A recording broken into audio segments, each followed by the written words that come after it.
Buying used aquariums can be difficult because everyone thinks their 5-gallon tank is worth $125, when on a good day it might be worth $10. So today I want to share with you guys the method of negotiation that I use to be able to get these good deals on aquariums, and it's called principal negotiation. And it's what allowed me to get my 65-gallon tank from $300 to $100 and have all three parties involved be happy with the results.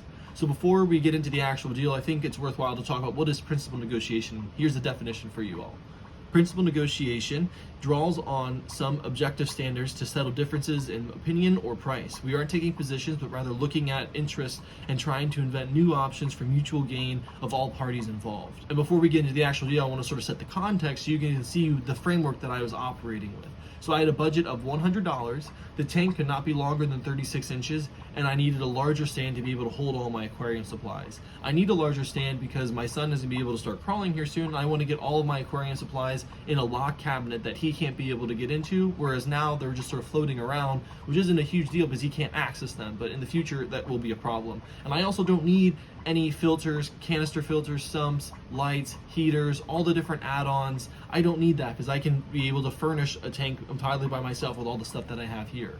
And of course, if I can get a bigger tank, I'm not going to, pass up on getting a larger tank. But that's the parameters that I'm working with. Now enter the 65-gallon tank that was on Facebook Marketplace.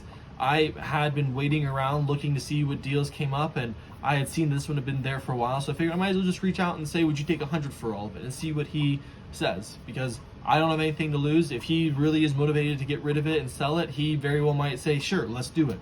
But he responded back to me, the lights alone are worth $200. But he didn't say no. He wasn't offended or rejected it outright. He was just simply stating that the lights themselves were worth $200, and he said that the sump alone was worth $150. And then he responded back, would $150 work for everything else included if I were to keep the sump and the lights? And I asked him if he would be willing to keep the canister filter as well and the fish for $100. And he responded back that he would keep the canister filter, but I had to take the fish for $100. So somehow we went from $300 of the price to $100 was the price. And all of a sudden I said that I would buy it for $100 with those terms. And so I went up there and I purchased it for $100 and brought it back. And as we're leaving, I asked him why he ended up doing the deal. And he said that a friend of his was actually interested in the light, the canister filter, the sump, and the hang-on-back overflow, and was willing to pay him $250 for all that. But the other guy that was selling it did not want to sell his tank without those accessories. He thought that he would be able to sell the tank without them. So our interests all aligned in the situation that I got the tank and everything else associated with $100. The other friend of his got the sump, lights, filter for $250, and the seller ended up at the end of the day with $350 instead of just $300 like he was asking for originally.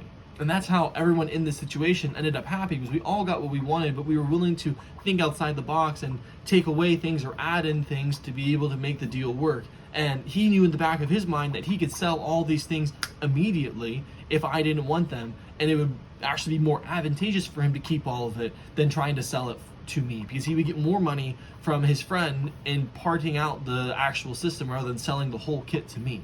Hopefully after this you see the benefits of principal negotiation over positional negotiation.